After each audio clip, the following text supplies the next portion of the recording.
Alhamdulillah,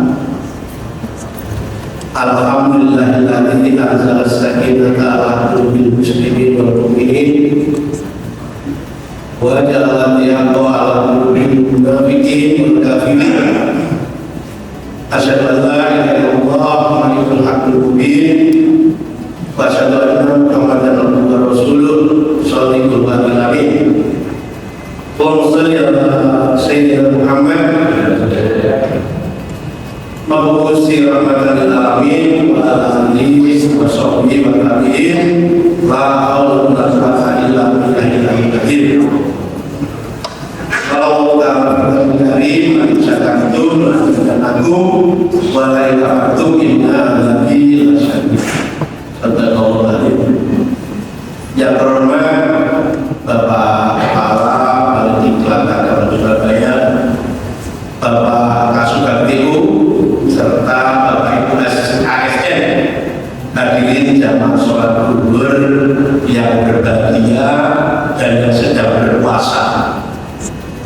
Syukur alhamdulillah yang pertama kita panjatkan dari Allah Subhanahu wa taala karena kita diberi kesempatan untuk sholat zuhur berjamaah dalam keadaan sehat dan baik, dan ada sedikit tambahan untung sebagai sarana untuk meningkatkan ilmu kita, sehingga mudah-mudahan nanti janji Allah ya rafa'illahu ladzina amanu minkum wal ladzina utul ilma darajat akan betul-betul bisa terwujudkan. Yang kedua, dan sholawat dan salam mengaturkan kepada Nabi Muhammad Rasulullah SAW dari Muhammad yang mana selalu kita harapkan nanti sahabatnya pertama di dunia. Bapak Ibu yang menghormati para kiai, para ustaz, para kiai, para ustazah dan hadirin semua. Tema itu kalinya adalah ciri-ciri orang mukmin menurut surat Al-Mu'minun, terutama yang saya bahas nanti adalah tentang sholatnya khusyuk. Karena kalau kita semua nanti 100 meter ya Bapak sekalian. Karena itu nanti dibahas yang sholat khusyuk. Bismillahirrahmanirrahim. Pada Al-Mu'minun itu ayat yang pertama kali surat Al-Mu'minun dari surat Al-Makkiyah, surat yang ke-18. Sungguh beruntung orang-orang mukmin alladzina hum fi sholatihim khashi'un, yaitu orang-orang yang khusyuk dalam sholatnya. Walladzina hum 'anil lagwi mu'ridun, orang-orang yang meninggalkan perbuatan dan perkataan yang tidak berguna. Walladzina hum lizakati fa'ilun, orang-orang yang menunaikan zakat. Walladzina hum li furujihim hafidun, dan orang-orang yang menjaga kehormatannya atau kemaluannya. Illa azwajihim aw ma malakat aimanuhum fa innahum ghairu malumin, kecuali terhadap istri-istri mereka yang mereka miliki, sesungguhnya mereka tidak tercela karena menggaulinya tersebut. Famani betagha wara'a dzalika faulaika humul adun, maka siapa yang mencari pelampiasan syahwat selain dari yang itu tadi, mereka itulah orang-orang yang melampaui batas. Walladzina hum li amanatihim wa ahdihim ra'un, sesungguh beruntung orang-orang yang memelihara amanat dan janji mereka. Walladzina hum ala sholatihim yuhafidun, orang-orang yang memelihara sholat mereka. Ulaika humul warisun, mereka itulah orang-orang yang akan mewarisi. Apa yang diwarisi? Alladzina yarisunal firdaus hum fiha khalidun, yaitu orang-orang yang akan mewarisi surga firdaus, mereka kekal di dalamnya.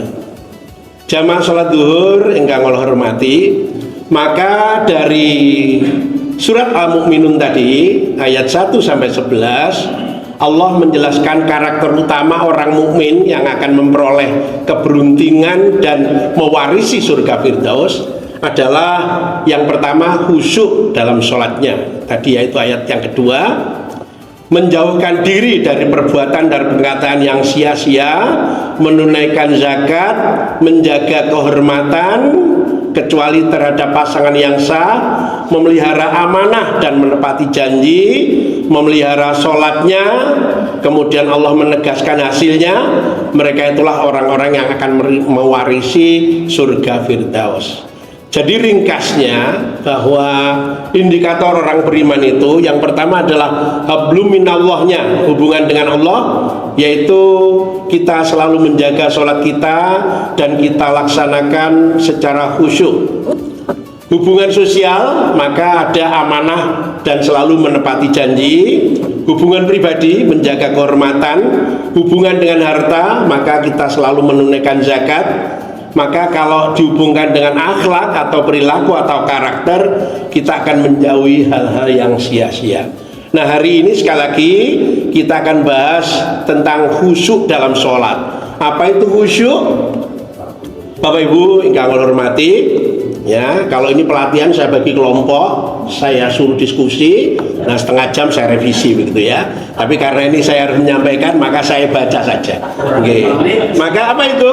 Secara istilah dalam kamus besar bahwa khusus adalah tunduk, tenang, merendah. Jadi ketika sholat yang dikatakan khusyuk itu tunduk, tenang, merendah. Bukan berarti khusyuk itu terus ditembak nggak kerosok, tidak begitu. Ya, bukan berarti khusyuk di depannya ada ular terus kita sujud saja ya dicokot panjenengan. Ya, jadi itu tunduk. Terus yang kedua, jemaah yang dirahmati Allah panjenengan semua. Allah berfirman dalam surat Al-Mu'minun tadi adalah sungguh orang-orang yang beriman, orang-orang yang khusyuk dalam sholatnya, itulah orang-orang yang sebetulnya orang yang beruntung. Karena untuk menjadi khusyuk itu ternyata tidak gampang Bapak Ibu. Maka apa ada latihannya? Ada ya. Mana Pak? Sabar dulu ya. Nah, oleh karena itu artinya keberuntungan seorang mukmin sangat ditentukan oleh kualitas sholatnya. Khusyuk itu khususnya. Nah, sekali lagi, kalau secara bahasa tadi sudah saya sampaikan, sekarang bagaimana khusyuk? Khusyuk adalah hadirnya hati, tunduknya jiwa, dan tenangnya anggota badan ketika menghadap kepada Allah. Allah berfirman dalam surat Al-Baqarah, wasta'inu bis-sabri was-shalah wa innaha lakabiratun illa 'alal khoshiin. Mohonlah pertolongan kepada Allah dengan sabar dan sholat. Sesungguhnya sholat itu benar-benar berat kecuali bagi orang-orang yang khusyuk. Nah, saya melihat modal khusyuk itu sudah ada di balik diklat kita. Bapak Ibu, kalau sholat itu berat, itu saya temui di beberapa orang ya, yang mengatakan, saya ini kalau saya tinggal sholat, maka pekerjaan saya terbengkelai. Nah, kayaknya di balai ini tidak ada. Ketika ditinggal sholat, pekerjaan terbengkelai. Ya, ditinggal sholat aja selesai ya, yang selesai. Nah, yang belum ya nanti dilanjutkan begitu ya, dan seterusnya. Maka ketika orang-orang yang merasa berat sholatnya itu mengurangi kekhusyuannya. Oleh karena itu yang di balai diklat mudah-mudahan tidak terkurangi dengan beratnya pekerjaan. Ini menunjukkan bahwa khusyuk adalah perkara hati Bapak Ibu, bukan sekedar gerakan fisik. Yang kedua, ciri orang yang khusyuk itu nomor satu, hatinya merasa sedang berdiri di hadapan Allah, bukan di hadapan Pak Toha, bukan di hadapan mertua dan sebagainya.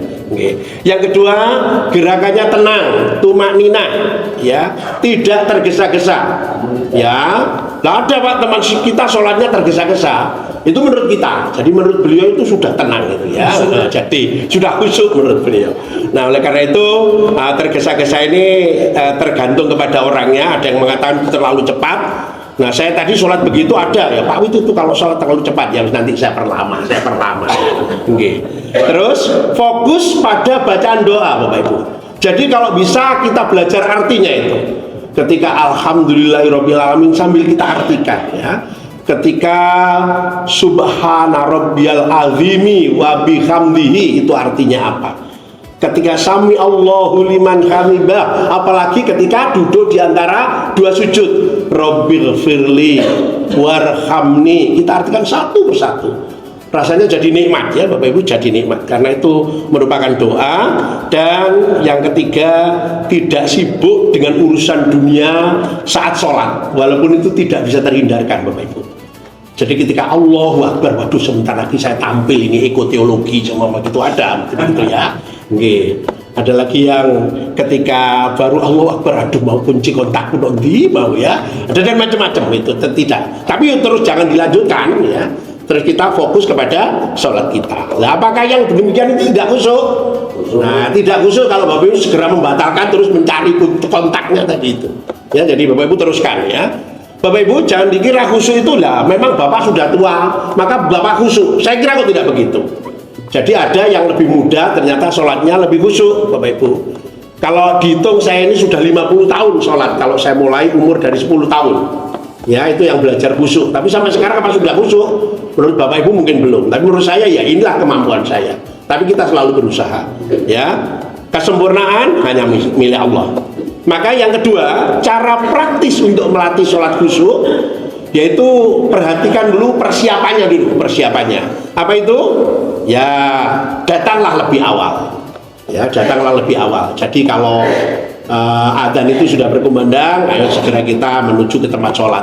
Ya, saya itu kadang-kadang tidak bisa awal karena diingatkan teman-teman pawit Islam lah. Nanti kalau sudah digitukan saya segera ke tempat wudhu ya. Datang lebih awal itu syaratnya.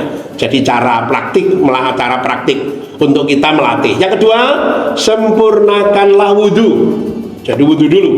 Ya, dan yang ketiga, berdoa sebelum takbir. Biasanya yang sering kita baca itu adalah doa membaca surat An-Nas itu ya, Qul a'udzu birabbin nas dan seterusnya itu. Nah, baru kita niat. Terus yang selanjutnya supaya kita latih sholat kita khusyuk adalah tadi sudah sedikit saya sepil, memahami bacaan sholat.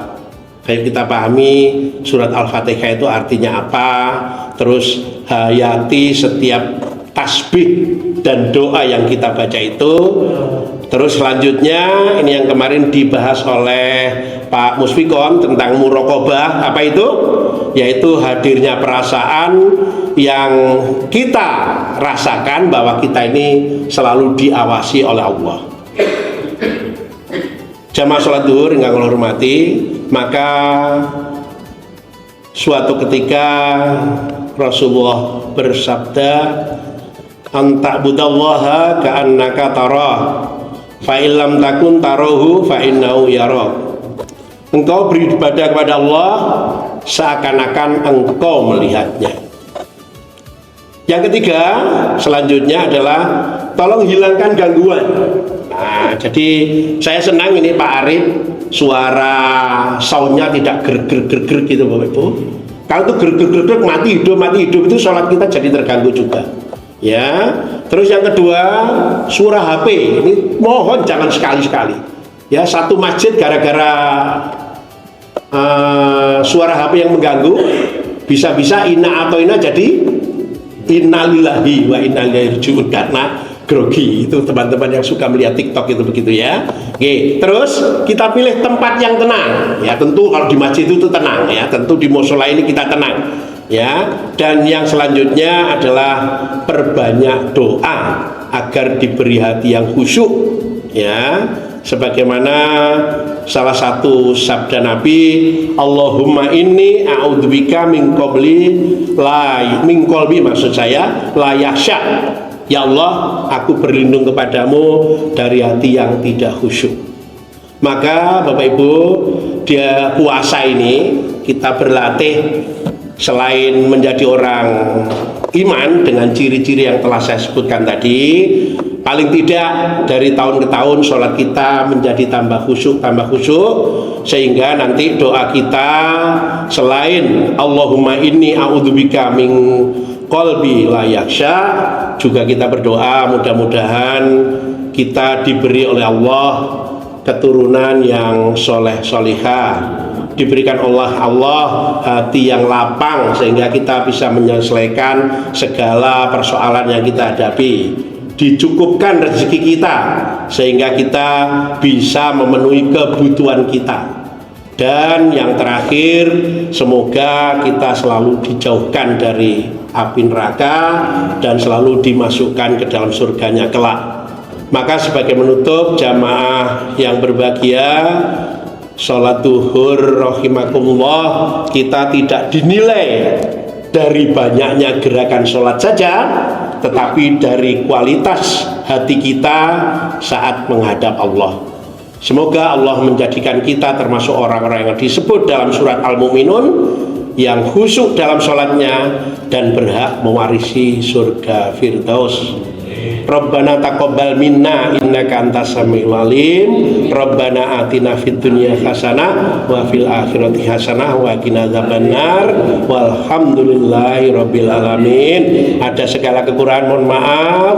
Billahi taufiq wal hidayah. Assalamualaikum warahmatullahi wabarakatuh. Waalaikumsalam warahmatullahi wabarakatuh.